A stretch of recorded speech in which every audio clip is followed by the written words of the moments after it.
tonight in this All-Star game. I think it's very important when you have the best players in the world together. You got to compete, and you got to play hard, and you got to show the fans how good they really are. So I hope you enjoy your weekend. I'm enjoying mine. And those two guys, Magic Johnson, Larry Bird, saved the NBA. Really saved the NBA from really going under, because at that particular... Larry Bird drops bombshell on Lakers owner. LeBron freezes in fear. It was a moment that sliced through decades of rivalry and mutual respect. Larry Bird, the Celtics legend who defines the Lakers' greatest historic foe, has just broken a lifetime of silence on the inner turmoil in Los Angeles. And what he said wasn't just criticism. It was a direct, brutal indictment of the franchise's leadership that has sent a shockwave so powerful it reportedly left LeBron James himself stunned into silence, facing a truth he never saw coming. This is the story of the ultimate outsider speaking the ultimate truth, and the king who had no answer. The setting was a quiet, intimate charity golf tournament in Indiana, far from the glare of Los Angeles or the pressure of an NBA schedule. Larry Bird, long retired from the front office and living a life of chosen privacy, was there as a guest of honor. In a casual, off-the-record conversation with a small group of longtime sports journalists and former players, a conversation that was never meant to leave the shaded patio, the topic turned, as it often does, to the state of the modern game. The conversation meandered through topics of spacing, the three-point revolution, and player empowerment. Then, someone mentioned the Los Angeles Lakers and the ongoing, very public drama that seemed to be consuming the franchise. Bird, sipping a drink, grew still, the famous steely gaze that once dissected defenses fixed on the middle distance. After a long pause, he spoke, his voice a low, gravelly contrast to the light-hearted chatter around him. It's a shame to see a franchise with that history. But you look at it now and it's clear as day. The problem isn't the players on the floor. It never is when a ship is sinking that fast. He leaned forward, his words deliberate. The problem starts at the very top, when an owner gets more involved in being a celebrity than in building a championship culture. You get chaos. When the person writing the checks is more worried about their image in a magazine than the toughness of their team, you get exactly what you see in LA, a soft, distracted organization that's forgotten what it takes to win. The small group fell silent, stunned. This wasn't a generic critique. This was a surgical strike aimed directly at the owner's box. Bird continued, his tone not angry but matter-of-fact, like a carpenter pointing out a fundamental flaw in a building's frame. You build a winner with clarity, one voice, a clear plan. Everyone from the owner to the ball boy knows the standard. That standard isn't about headlines, it's about work, it's about accountability. When that chain of command is broken, when the owner's priorities are anywhere but on that standard, you get a locker room that's lost. You get superstars who have no one to answer to but the mirror, and mirrors don't hang banners. He finished his thought and sat back, as if he'd simply commented on the weather. But the bombshell had been dropped. Larry Bird, the personification of the Lakers' most hated... This shouldn't be a conversation. Hey, y'all better go look at this clip. Go home and look at Larry Bird clips. Don't get it twisted. No. Don't go home and watch Larry Bird clips. Go home and watch Larry Bird full games. They're on YouTube. Go watch them. Go watch them. Go watch them. Go watch the games. Go watch the games. Because I promise you, you'll find a few layups blown. Congrats on 50,000 points. The news of Larry Bird's comments reached LeBron James not through a news alert, but in a hushed, urgent conversation with a longtime confidant within his inner circle. According to sources close to the situation, the delivery of the quote was precise, verbatim. There was no spin, just Bird's own words. A soft, distracted organization, forgotten what it takes to win. Owners' priorities are anywhere but on the standard. The reaction, those sources say, was not the expected fury. It wasn't a slammed fist or a string of expletives. It was a profound, chilling silence. LeBron, a student of the game's history who understands the weight of a legend's voice better than anyone, reportedly went still. He was described as frozen, not with fear in the traditional sense, but with the stark, unblinking realization of a truth he could no longer ignore, spoken by a voice he could not dismiss, from a source he could not discredit. Bird was the antithesis of the modern noise. He wasn't a talking head seeking clicks. He wasn't a rival GM playing games. He was a ghost from the most competitive era, a man whose entire legend was built on a ruthless, unadorned will to win. For LeBron, a player who has spent 2 decades building a legacy to stand alongside such ghosts, Bird's words carried a unique, paralyzing authority. This wasn't criticism, it was a verdict from the jury of history. If Larry Bird, who battled Magic Johnson's Lakers in the finals, who understands the weight of the Celtics-Lakers rivalry in his bones, looked at the current Lakers and saw a soft, distracted organization stemming from the top, then what did that say about LeBron's own legacy within it? He had spent years battling narratives, but this was different. This was a foundational critique of the very castle he was trying to defend. Bird had bypassed LeBron entirely and condemned the kingdom, implying that no king, no matter how great, could succeed within its crumbling walls.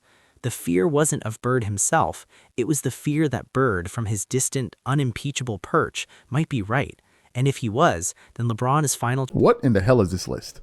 Magic Johnson at every position? That's a lazy answer. Give an answer. Now, it's not like as if you don't have a lot of options.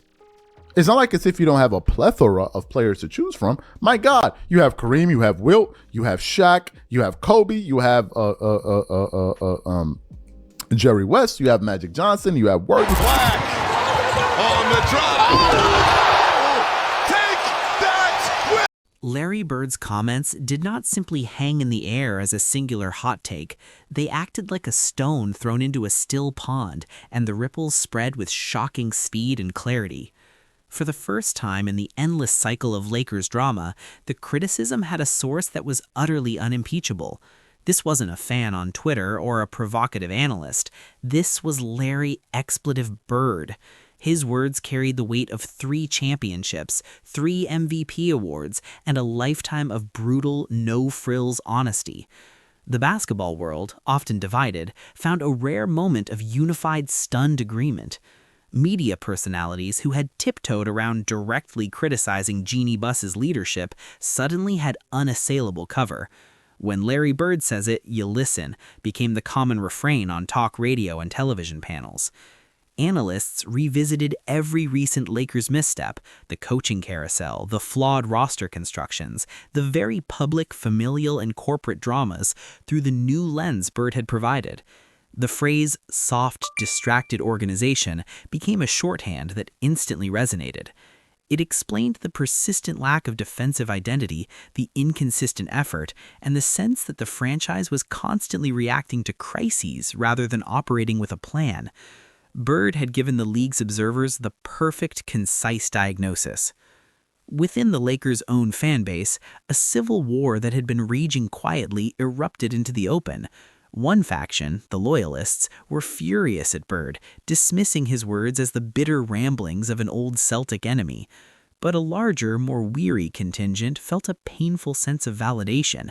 For years, they had sensed something was rotten at the core, that the magic of the Lakers' legacy was being diluted by something they couldn't quite name. Bird named it. He gave voice to the deep-seated fear that the franchise was adrift, that its priorities were indeed elsewhere. The debate was no longer about if there was a problem, but about the devastating source of the problem that Bird had exposed. The owner's box, long considered a sacred space, was now under a microscope of criticism. On when I'm doing what I do too. And like one of the big things that I look at there is like, okay, LeBron, you're playing basketball. Okay, these old guys are trashing your era. What good does it do to then step in and then be disrespectful to their era? That doesn't serve a purpose, in my opinion. It kind of is, it's stooping to that level. It doesn't forward the conversation. And like from that standpoint, I feel like LeBron is just shouldn't be the guy sending that type of message. Ant, where did that dunk on Luka rank in your career list of dunks? Oh, that was terrible. Yeah, that was a terrible dunk. I wish I can get it back. I would crunk it back a little more.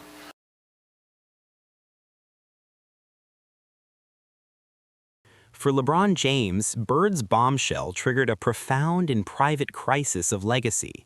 His entire second act in Los Angeles was built on a twin pillar, delivering a championship to restore the Lakers' glory and solidifying his own place in the pantheon by doing so. Bird's statement violently knocked out the first pillar. If the organization itself was fundamentally soft and distracted from the top down, as the legendary Bird claimed, then how could any championship won within it carry its full historic weight? Would it be seen as a triumph over the organization's dysfunction, rather than a product of its excellence? This forced an agonizing reevaluation. LeBron had weathered every kind of pressure: finals losses, social media vitriol, the relentless GOAT debate. But this was pressure of a different, more insidious kind. This was the erosion of meaning. Bird's words suggested that the throne LeBron was trying to reclaim was made of plywood and painted gold. What good is sitting on a throne if the world knows it's fake? His relentless pursuit of a fifth championship, the one that would truly tie his Lakers' tenure to Magic and Kobe, now risked being framed not as a coronation, but as a salvage operation in a bankrupt kingdom. Furthermore, it placed LeBron in a no-win public relations trap. To defend the organization would be to argue with Larry Bird about the essence of championship culture, a fight he could not win in the court of public opinion. To agree, even silently, would be an act of treason against his own employer and would ignite an unfathomable fire. His reported freeze was the logical result, the paralysis of a man who sees checkmate in every possible move. The ghost of Celtics past hadn't just criticized his team, he had potentially devalued the very trophy LeBron was chasing. The fear wasn't of a person, but of a concept, that his Herculean efforts in these final years might be retrospectively seen not as a glorious climax, but as a tragic, futile struggle against an institutional decay he never truly understood until it was too late. A woman, I think that people feel like, oh, what crutches does she need or what does she lean on? Because she's not capable of doing it herself. So, I have great people that I work with. Mm-hmm. People seem most interested in Linda Rambis, who I've been working with for last couple of games, Rockets, Lakers, a couple of your former teams. Do you get up when you play your former teams like that, or is it just every night? Not really. I mean, I play the same way every night, but I do enjoy. In the immediate, seismic aftermath of Larry Bird's comments, all eyes turned to Jeanie Buss, the person who had just been named the source of the Lakers' soft, distracted culture, the owner whose priorities were publicly questioned by an NBA deity, had the power to respond.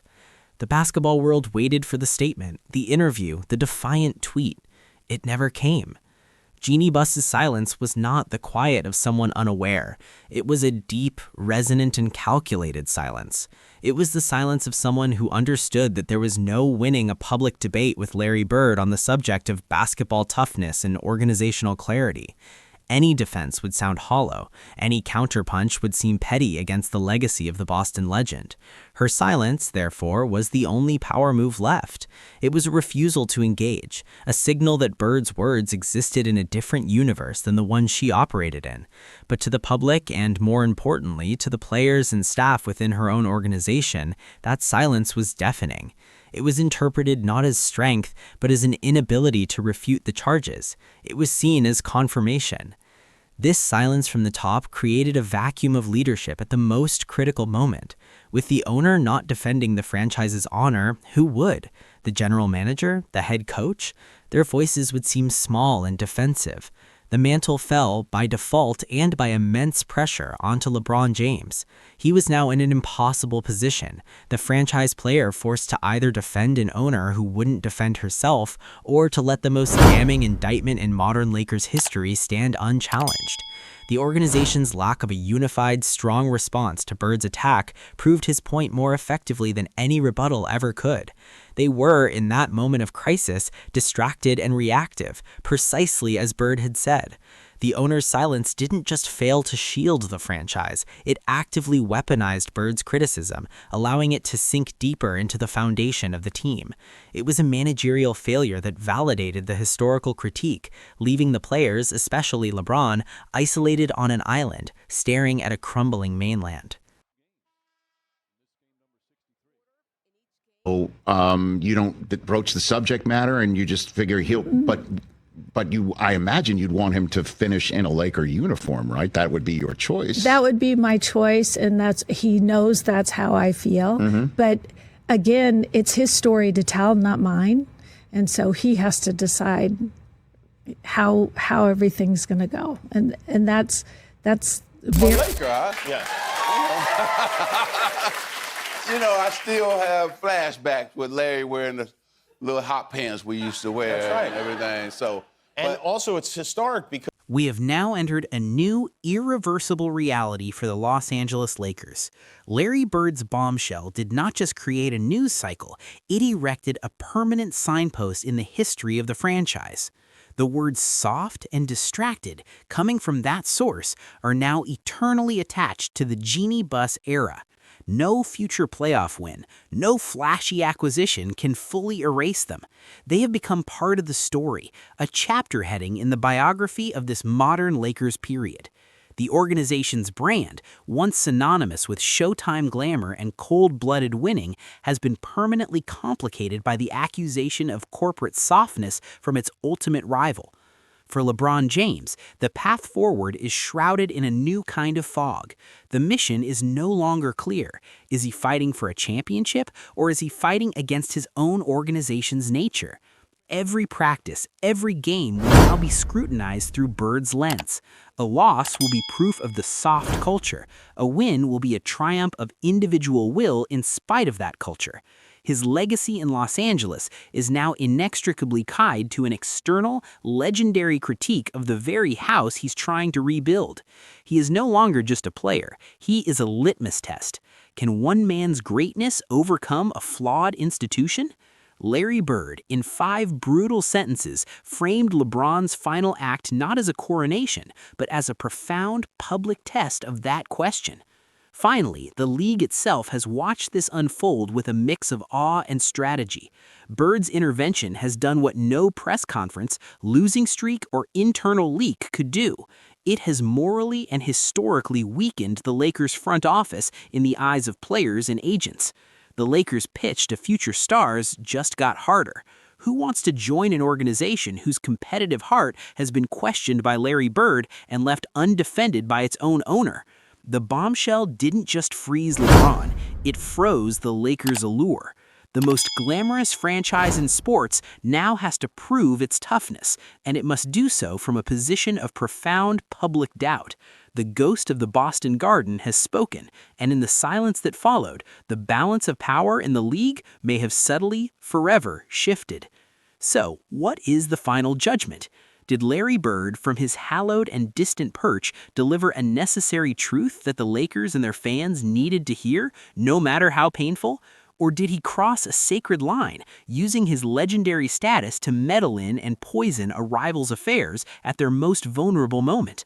Was LeBron's frozen reaction the understandable shock of a man whose entire project was just condemned by history itself, or a telling moment of weakness revealing he knows the critique is true? And what does Jeanie Buss do now?